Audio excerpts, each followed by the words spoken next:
হাফিজ আব্দুল্লাহ আল হামিম। আব্দুল্লাহ আল হামিম পিতা মরহুম আব্দুল মতিন, গ্রাম নান্দুয়া, শাহবাজপুর।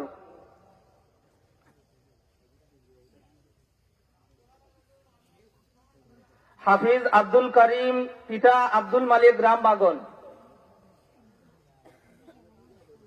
হাফিজ নাইমুল ইসলাম। হাফিজ নাইমুল ইসলাম পিতা আব্দুল নূর, গ্রাম কুনাগ্রাম। হাফিজ ইশতিয়াক জামিল পিতা জামিল আহমদ লুলু, গ্রাম নালবহর। হাফিজ ইশতিয়াক জামিল। হাফিজ সাঈদ আহমদ পিতা ইসলাম উদ্দিন, গ্রাম শালেশ্বর। আর বাদ বাকি যে সমস্ত তালবা ভাই হল A+ পাইছেন, আপনারা সনদ এবং প্রাইজ মানি আমরার কাছ থেকে পার্সোনাল ভাবে নিবা।